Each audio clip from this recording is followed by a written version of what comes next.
Germany won the First World War by 1916 without a single shot being fired on German soil. British convoys were blown out of the Atlantic by German subs, the French army mutinied, and the Russian army was defecting. With British Prime Minister Lloyd George up against a wall, Lionel Rothschild and the Jewish Zionists offered the British a deal they couldn't refuse. "We'll bring the United States into the war as your ally and win the war for you," they said, "if you'll promise us Palestine." In April of 1917, President Wilson got the green light and declared war on Germany. Because of overwhelming opposition to the war, Wilson invoked the draft and passed the Espionage Act, forcing Americans to fight or be thrown in jail. Billions of U.S. taxpayers' money was delivered to the British war machine, money that was never repaid. In return, the British government wrote the famous Balfour Declaration and addressed it to none other than Lord Lionel Rothschild. The Declaration promised Palestine and Israel to the Rothschild Zionists. In 1817, Lord Allenby conquered the Holy Land, and the Jews were promised a national home in Palestine by the Earl of Balfour, a policy endorsed by Woodrow Wilson and by the League of Nations, which made Palestine a British mandate.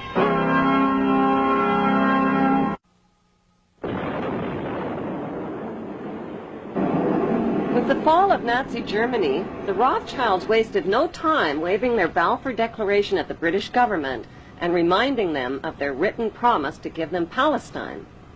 But how could the British promise the Arab land of Palestine to the Jews?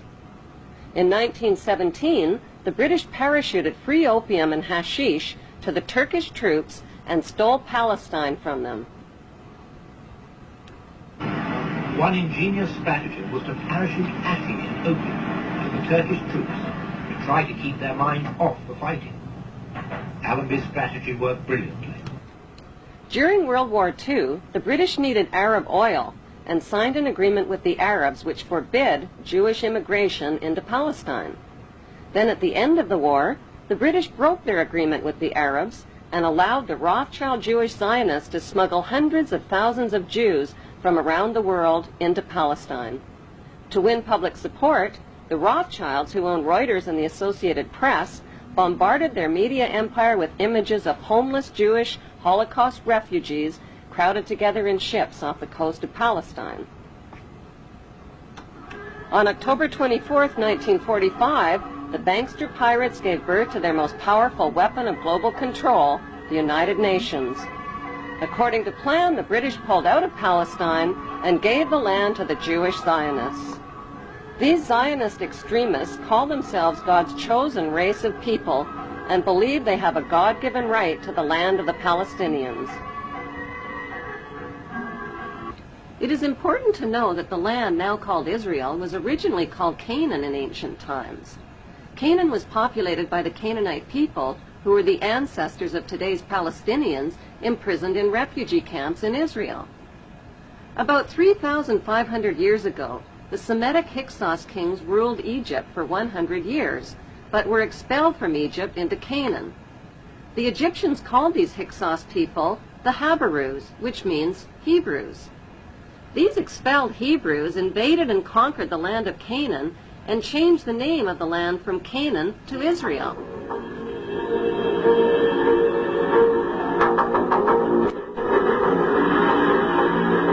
In 135 AD, the name was once again changed to Palestine after the Romans conquered the land. In 1948, the bankster-controlled United Nations officially turned Palestine into the Zionist state of Israel. To deal with the millions of Palestinian residents, the Israeli Jews massacred and drove them from their villages and homeland.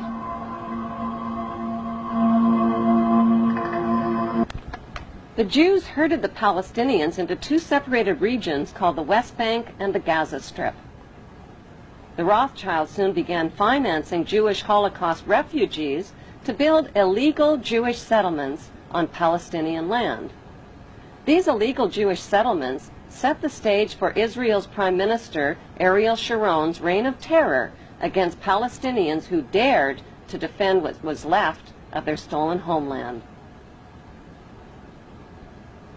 Like Saddam Hussein, Sharon violated dozens of UN resolutions by using hundreds of tanks and American-supplied gunships and planes in an unrelenting campaign of bombing, murdering, bulldozing, starving, and terrorizing the Palestinians off of what remained of their land. In violation of international law, Israel also secretly developed over 100 nuclear weapons of mass destruction capable of vaporizing the entire Middle East. Defenseless against Israel's U.S.-backed military and media campaign, the Palestinian Muslims fought back with sticks and stones and suicide as their only means of defense against the wholesale theft of their ancient homeland.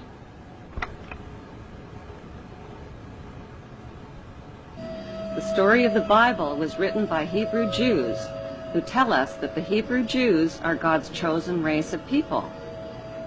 Bible prophecy predicts that they will one day rule the world from their temple throne in Jerusalem, and that the world's King of Kings will be a descendant of King David and King Solomon of Israel.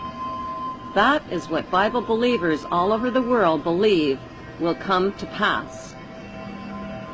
To turn this Bible prophecy into a reality would demand the cooperation of world leaders.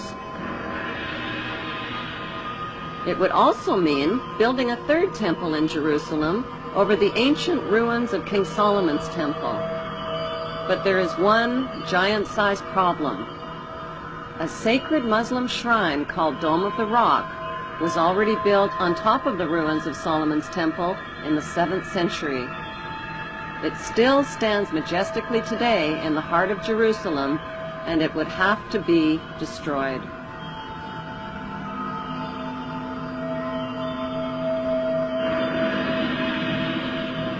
Since Israel is surrounded by not-so-friendly Muslim nations, and with millions of Muslim Palestinians living in Israel's West Bank and Gaza Strip, this Bible prophecy is impossible to fulfill.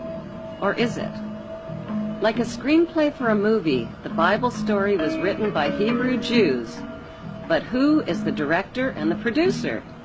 Is it God, or is it a special interest group of the world's wealthiest men?